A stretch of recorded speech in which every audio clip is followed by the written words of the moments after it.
And this is task 3. My name's Andrew or Drew, and Matthew did this task. So my first map here kind of shows Kansas, which is our site location. And this is a study with the flood control of Kansas. And as you can see, kind of in the northeast part is where the majority of the major and moderate flooding is. And you get down to the southwest region, which is where we chose to put our location. There's not really much flood issues. And so it made Ford County kind of our ideal location. And the second map study was kind of like on a weekly basis precipitation. And so you can see the blue is where the higher precipitation is, and it gradually goes down to lower to no precipitation. So Ford County kind of has this in between where it's not going to have like a tremendous amount of rainfall, but it's not going to have none at all, which makes it ideal for crops and livestock, which is part of our site plan.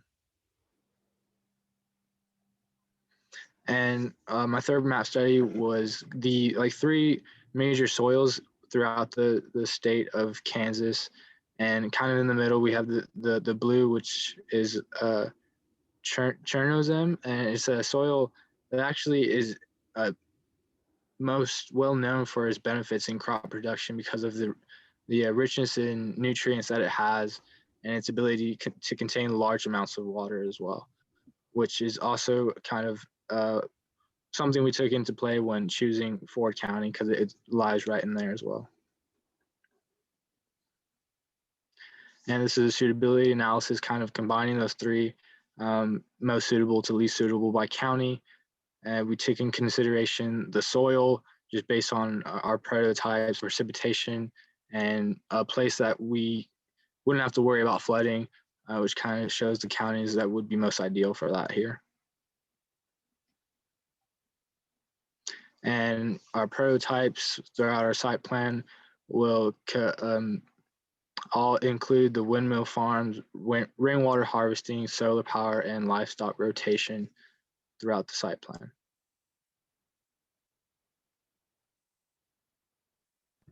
Okay, so we ended up deciding that Dodge City was going to be our best bet. From that, you can't tell on this map, but it's basically a straight shot north from the Panhandle. So it gives you a direct and quick access to this city whenever you are going to relocate.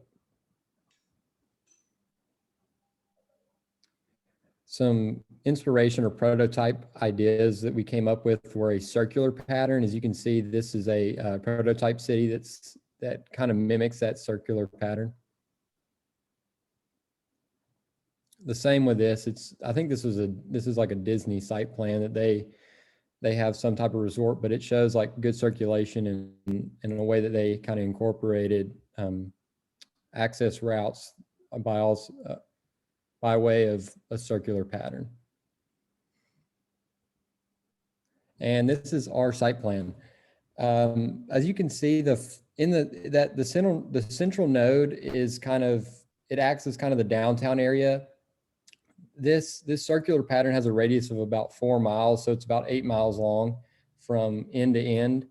And so you can see that in that center circle, you're mainly going to have your downtown amenity, or more like it'd be kind of like Dallas if you could think of in a size comparison.